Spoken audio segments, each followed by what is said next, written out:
Hello dear friends, स्वागत है आपका अपने यूट्यूब चैनल एसडी एजुकेशन पे। आज हम बात करेंगे सीटेट के मोस्ट इम्पॉर्टेंट टॉपिक सामाजिकरण की प्रक्रिया के बारे में, यानी कि द प्रोसेस ऑफ सोशलाइजेशन। यह जो टॉपिक है यह सीडीपी के पेडागोजी का टॉपिक है। सीडीपी जो होती है चाइल्ड डेवलपमेंट, उसके अंतर्गत यह टॉपिक पूछा जाता है, सामाजिकरण की प्रक्रिया। यह सीटेट के दृष्टिकोण से मोस्ट इम्पॉर्टेंट टॉपिक है, क्योंकि यहाँ से क्वेश्चन जरूर पूछे जाते हैं। यानी कि जो बालक होता है उसके सामाजिकरण करने में क्या भूमिका होती है, और जो समाज होता है वो बालक को किस प्रकार एक्सेप्ट करता है, इत्यादि के बारे में जो सीटेट है वो हमेशा एक नया क्वेश्चन पूछता रहा है। तो चलिए शुरू करते हैं हम आज के अपने इस टॉपिक के बारे में, जिसका नाम है सामाजिकरण की प्रक्रिया, द प्रोसेस ऑफ सोशलाइजेशन। सबसे पहले हम बात करेंगे सामाजिकरण का अर्थ क्या होता है, यानी सामाजिकरण का अर्थ क्या है। तो मानव एक सामाजिक प्राणी है, वह समाज में रहता है और अपना विकास करता है। यानी जो मानव होता है वह समाज में ही रहता है, क्योंकि वह एक सामाजिक प्राणी है। और वह जो अपना विकास, यानी कि जो मानव का जो डेवलपमेंट होता है वह समाज के अंदर ही रह करके होता है। समाज के बिना उसका विकास असंभव है, तथा वह विकास की परंपराओं, विचारों, रहन सहन के तरीकों को अपनाता है। यानी जो समाज होता है, जो मानव होता है, वो समाज के बिना वह नहीं रह सकता है, यानी उसका विकास ही संभव नहीं है। वह अगर चाहे कि मैं समाज से अलग रहूं तो ऐसा हो ही नहीं सकता है। तथा वह समाज की परंपराओं, यानी समाज की जो परंपराएं होती हैं, समाज के जो विचार होते हैं और उनके जो रहन सहन के जो तरीके होते हैं उनको अपनाता है। कौन? मानव। सामाजिकरण का अर्थ उस प्रक्रिया से है, यानी जो सामाजिकरण का अर्थ होता है उसका अर्थ उस प्रक्रिया से है जिसके द्वारा व्यक्ति अन्य व्यक्तियों से अंतःक्रिया करता हुआ सामाजिक आदतों, विश्वासों, रीति रिवाजों तथा परंपराओं एवं अभिवृत्तियों को सीखता है। यानी सामाजिकरण का अर्थ क्या होता है? सामाजिकरण का अर्थ होता है कि जो व्यक्ति होता है, यानी जो एक मानव होता है, वह अन्य व्यक्तियों से अंतःक्रिया करता हुआ सामाजिक आदतों, यानी जो समाज में आदतें होती हैं उस सामाजिक आदतों को, समाज में जो विश्वास होते हैं उन विश्वासों को, उनके रीति रिवाजों को, और समाज में चल रही जो परंपराएं होती हैं उन परंपराओं को एवं अभिवृत्तियों को सीखता है। इन्हीं के द्वारा वह अंतःक्रिया करता है। यही सामाजिकरण कहलाता है।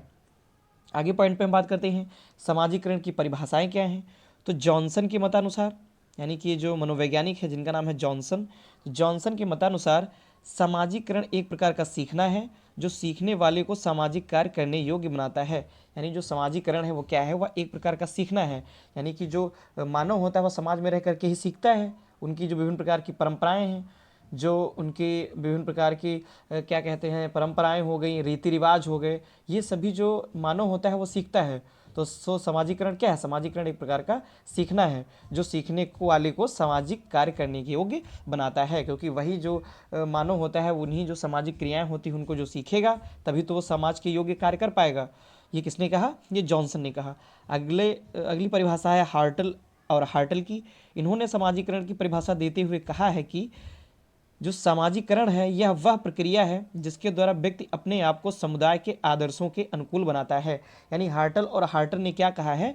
इन्होंने बताया है कि जो सामाजिकरण है वह प्रक्रिया है जिसके द्वारा व्यक्ति अपने आप को, यानी स्वयं को, समुदाय के आदर्शों के अनुकूल बनाता है। यानी कि जो समुदाय या जो समाज होता है उनकी जो आदर्श होते हैं उनके अनुरूप स्वयं को ढाल लेता है, उनके ही अनुकूल अपने आप को बना लेता है। अगले पॉइंट की बात करते हैं सामाजिकरण की प्रक्रिया क्या होती है, यानी कि द प्रोसेस ऑफ सोशलाइजेशन, यानी कि सामाजिकरण की प्रक्रिया। जब बच्चा जन्म लेता है ना ही वह सामाजिक होता है और ना ही वह असामाजिक। यानी जब बच्चे का जन्म होता है, यानी जब नया नया बच्चे का जन्म होता है तो ना तो वह उससे समाज से कोई लेना देना नहीं होता है, क्योंकि वह अभी छोटा है। तो समाज के जो रीति रिवाज हैं, समाज के जो भी कहते हैं प्रवृत्तियां हैं, अभिवृत्तियां हैं, इत्यादि के बारे में उसे कुछ नहीं पता होता है। तो जब बच्चा जन्म लेता है तो न वह सामाजिक होता है और ना ही वह असामाजिक होता है। धीरे धीरे वह संपर्क में आता है, और जैसे जैसे वह संपर्क में आता है वैसे वैसे उसमें सामाजिक या असामाजिक गुण विकसित होने लगते हैं। यानी जब तक वो जन्म लेता है तब तक तो ना उसमें सामाजिक की भावना होती है ना ही असामाजिक की भावना होती है। लेकिन जैसे जैसे वो बड़ा होता जाता है और समाज के संपर्क में आता जाता है, समाज की जो क्रियाएं होती हैं उनको देखता है, समाज में जो भी व्याप्त जो क्या कहते हैं कुरीतियाँ हैं, या समाज में व्याप्त जो भी प्रकार की अभिवृत्तियाँ हैं, या समाज के जो रीति रिवाज हैं इत्यादि के बारे में वह देखता है, तो वैसे वैसे उन सामाजिक या असामाजिक गुण उस बालक में विकसित होने लगते हैं।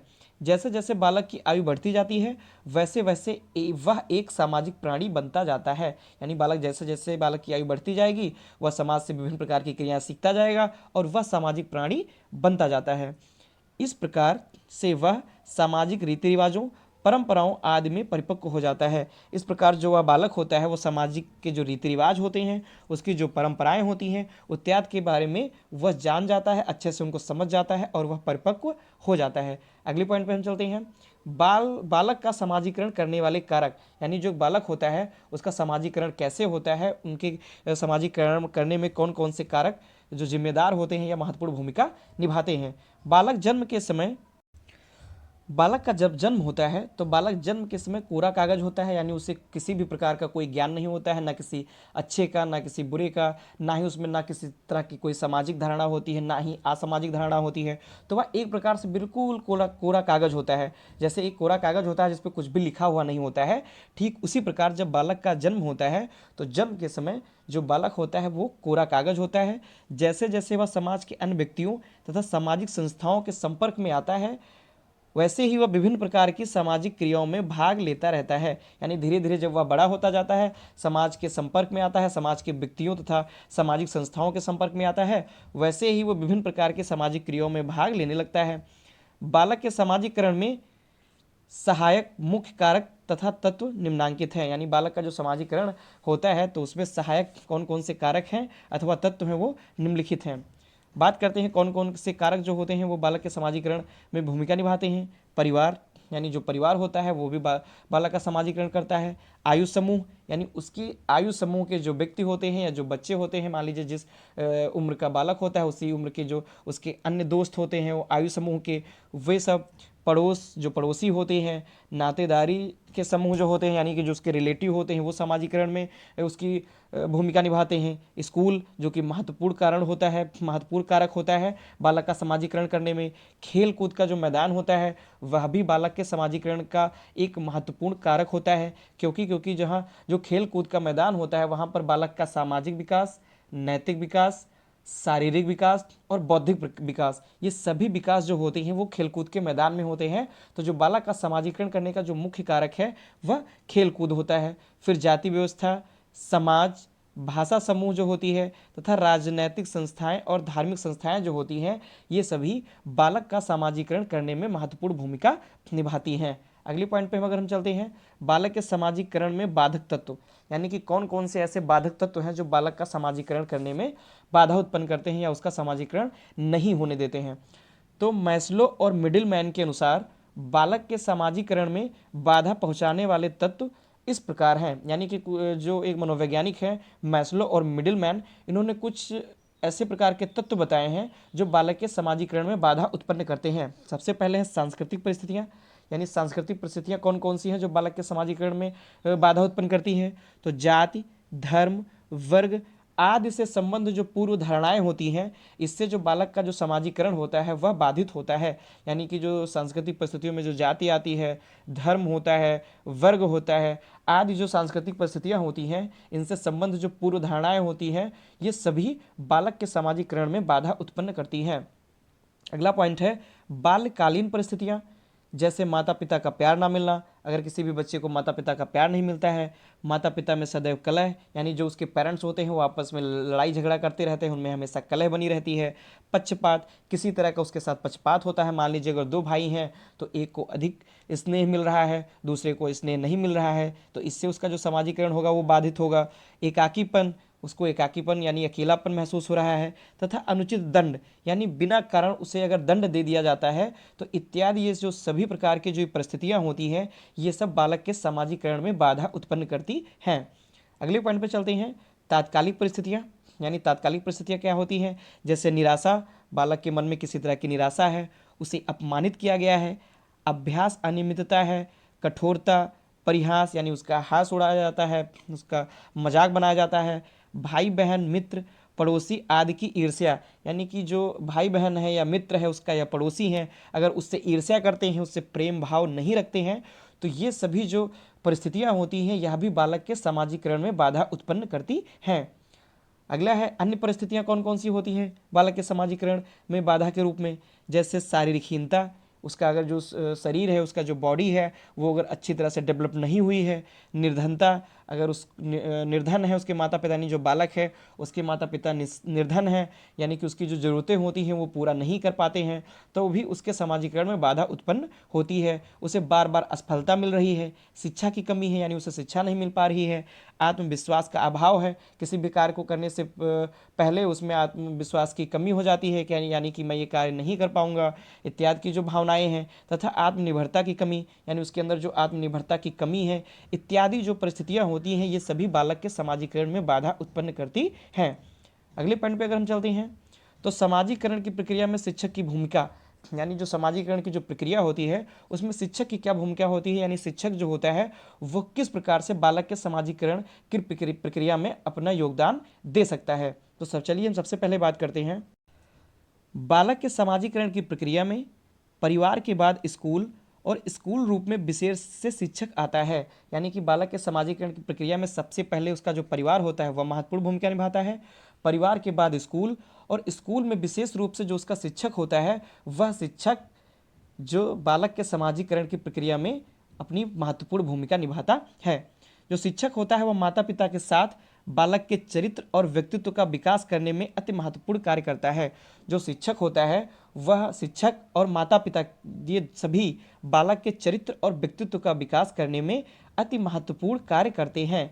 कक्षा में, खेल के मैदान में, साहित्यिक और सांस्कृतिक क्रियाओं में शिक्षक सामाजिक व्यवहार के आदर्श प्रस्तुत करता है, यानी चाहे कक्षा में हो या खेल के मैदान में हो, साहित्यिक और सांस्कृतिक जो क्रियाएं होती हैं उनमें हो, जो शिक्षक होता है वह बालक के सामाजिक व्यवहार का एक आदर्श प्रस्तुत करता है।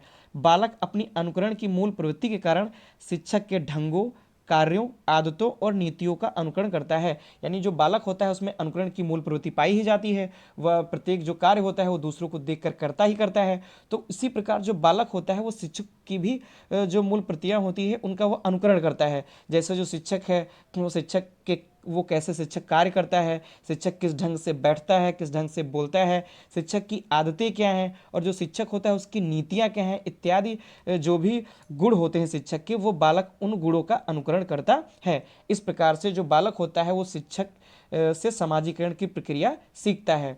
अगला पॉइंट हम बात करते हैं, अतः बालक के समाजीकरण की प्रक्रिया को तीव्र गति प्रदान करने के लिए शिक्षक को मुख्यतः निम्न बातों को ध्यान में रखना चाहिए, यानी कि जो बालक के समाजीकरण की प्रक्रिया होती है उसको तीव्र गति प्रदान करने के लिए जो एक शिक्षक होता है उसको निम्नलिखित में से कौन कौन सी बातें जो होती हैं वो ध्यान में रखनी चाहिए। सबसे पहले स्कूल की परंपराएं, यानी जो स्कूल की परंपराएं होती हैं तो शिक्षक को ऐसा करना चाहिए कि जो बालक होता है उसको स्कूल की परंपराओं के बारे में अधिक से अधिक जानकारी दी जानी चाहिए, तथा जो बालक होता है वो स्कूल की परंपराओं को सीख सके और उन्हीं के अनुरूप कार्य कर सके।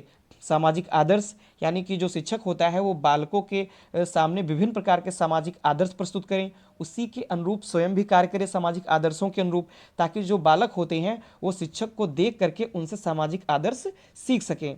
अगला है सामूहिक कार्य को प्रोत्साहन, यानी कि जो शिक्षक होता है वो बालकों को यह सिखाए कि अगर आप सामूहिक कार्य करते हैं, सामूहिक रूप में रह करके कार्य करते हैं, तो उसके जो कार्य करने का जो ढंग होता है वो और अधिक अच्छा होता है और जो सीखने की प्रवृत्ति होती है वो और अधिक बढ़ जाती है।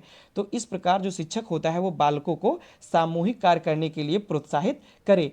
अभिभावक शिक्षक सहयोग, यानी कि जो शिक्षक होते हैं उनको क्या करना चाहिए, अभिभावकों के साथ मिल करके अभिभावक शिक्षक सहयोग ले करके जो बालक होता है उन बालकों में समाजीकरण की प्रक्रिया में महत्वपूर्ण भूमिका निभानी चाहिए। स्वस्थ प्रतियोगिता की भावना, यानी कि जो बालक होता है उसको वो सीखता है अधिक से अधिक प्रतियोगिता के द्वारा, तो जो शिक्षक होता है उसको यह चाहिए कि शिक्षक को बालकों के प्रति स्वस्थ यानी एक अच्छी और बेहतर प्रतियोगिता की भावना बालकों के मन में रखे और एक स्वस्थ प्रतियोगिता करवाए, ताकि जो बालक होता है उसमें अधिक से अधिक समाजीकरण की प्रक्रिया जो होती है वह उत्पन्न हो सके और वह एक अच्छा नागरिक बन सके। तो यह था आज का हमारा मोस्ट इंपॉर्टेंट टॉपिक जो कि था समाजीकरण की प्रक्रिया के बारे में। आशा करता हूं मैंने इस टॉपिक के बारे में डिटेल से जो चर्चा की है वह आपको अच्छे से समझ में आई होगी, आपको यह वीडियो और अधिक इंटरेस्टिंग लगा होगा, क्योंकि यह जो टॉपिक है यह सीटेट के लिए मोस्ट इंपॉर्टेंट है और मैंने बहुत ही कम शब्दों में बहुत ही आसानी से आपको समझाने का प्रयास किया है। तो आशा करता हूँ आपको यह वीडियो पसंद आई होगी। अगर वीडियो पसंद आई है तो प्लीज़ वीडियो को लाइक करें और अपने दोस्तों से अधिक शेयर करें और हमारे चैनल को सब्सक्राइब करें। धन्यवाद।